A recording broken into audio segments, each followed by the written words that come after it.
Okay, so we were talking about the unification of Germany and how Wilhelm I and Bismarck forged these three wars of unification to bring Germany together. But when Wilhelm I dies, his grandson Wilhelm II is taking over. And Wilhelm II, an interesting character, you see right here, he has this fantastic mustache, but aside from that, he's got some other issues. We said he's only 29 when he becomes the Kaiser, which means he's working with Bismarck, who's a much older man at the time, and Wilhelm really wants to distinguish himself from his grandfather. Okay? And you have to realize a couple things. One, Wilhelm is a very self conscious individual. Fun fact, he had one arm that was noticeably shorter than the other arm. And obviously, that was bothersome for him. He's very self conscious about it. Now, Wilhelm II always thought he had to distinguish himself in some capacity because his grandfather helped unify Germany into one gigantic nation. And Wilhelm II says that he wants to do something significant for Germany as well. He wants to challenge Great Britain as the dominant power of Europe. And he definitely believes Germany, if it hadn't already, should overtake France as the dominant power on continental Europe. Now, Wilhelm, he's going to do things, he wants to do things a little bit differently, and this is what's going to cause him to come in conflict with Bismarck. Okay? Wilhelm believes in something called Weltpolitik, which means world policy. Up until Wilhelm II takes over, Germany had really stayed out of the race to colonize Africa and parts of Asia and Latin America and South America. Bismarck and Wilhelm I thought it would be the wise thing to do to focus on building up Germany, using its raw materials and its resources, and focusing on controlling or at least having a strong position on continental Europe. And so Wilhelm II says, no, no, no, we want to do it differently. This Weltpolitik or world policy means Germany needs its place in the sun. That was a phrase that he used.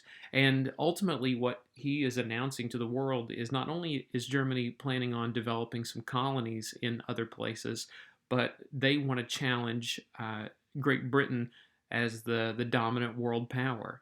Now, what makes this interesting is Wilhelm II is also going to concentrate a lot of Germany's resources on developing a world class military, including a world class navy. And that obviously is going to grab the attention of Great Britain and other nations.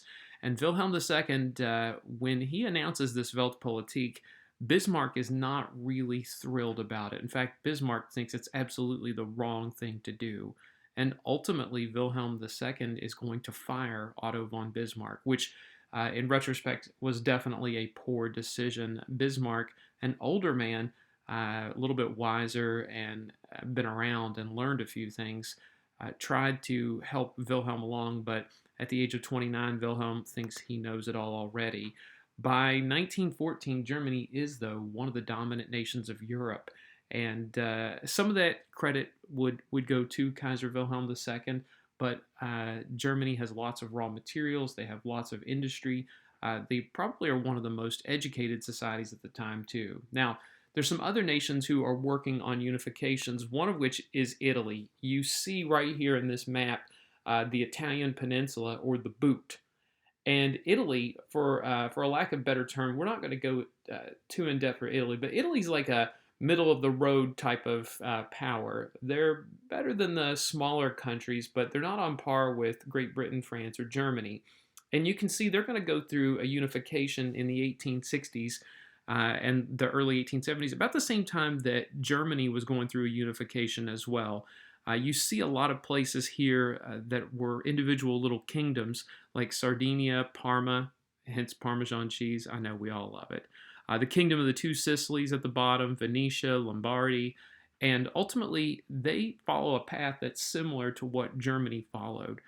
Several people from the Kingdom of Sardinia helped forge a couple of wars or battle a couple of wars to unify Italy together. And like I said, they're kind of a powerful nation in the sense that they're more powerful than a lot of these tiny little states would have been on their own, but they are definitely not on par with Germany or with Great Britain. In fact, if you were giving them a letter grade, you'd probably give Italy a C plus. Okay, so that's all we're mentioning about Italy at the moment. They want to be more powerful. The people who are the leadership of Italy appeal to the sense of, hey, we are stronger together. Do you remember a time when the Italian peninsula controlled world policy through the Roman Empire? They're trying to get people to build a sense of nationalism. And they like, listen, we've got common languages, we've got common customs, common religion. It only makes sense to unify together. So Italy comes together as a kingdom, and at the same time, you also see Austria-Hungary working together. You see right here the kingdom of Austria-Hungary outlined in red on this European map, and it's a unification as well, a unification between, wait for it, Austria and Hungary. I know, it's not just a clever name. Okay, this unification is kind of bizarre in a way. They called it the dual monarchy. Austria-Hungary, they only really unify together because they see it as a marriage of convenience. They look around at other nations, and you see the map of Europe here, and they see the trend. They're like, listen, Great Britain and France are large nations. Germany has unified together. Italy has unified together. You've got the threat of the Ottoman Empire down there in the Middle East. You've got Russia.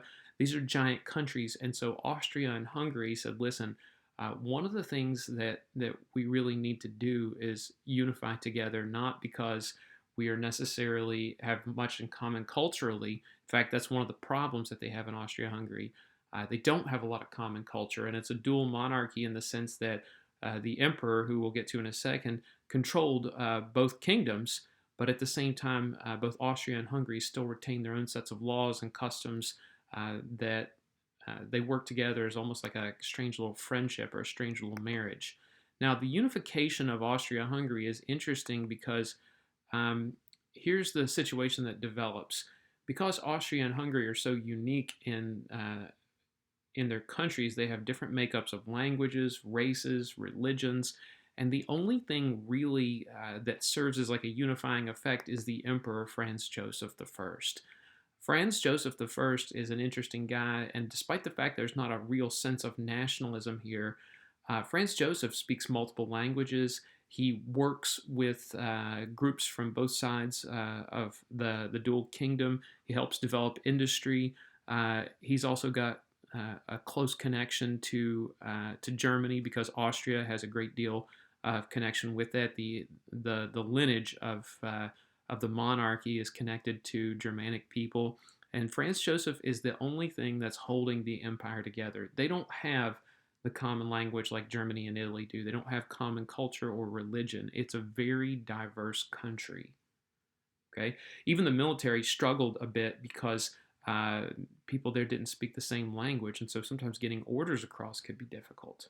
All right, so you've got all these countries unifying together. You've got Austria-Hungary, you got Italy, you got Germany, but Germany is the one really making a name for themselves. Okay, now we're going to get to Asia and Russia here in our next little video, but understand that Russia is really kind of straddling the border of both Europe and Asia, and we'll get to them in a few.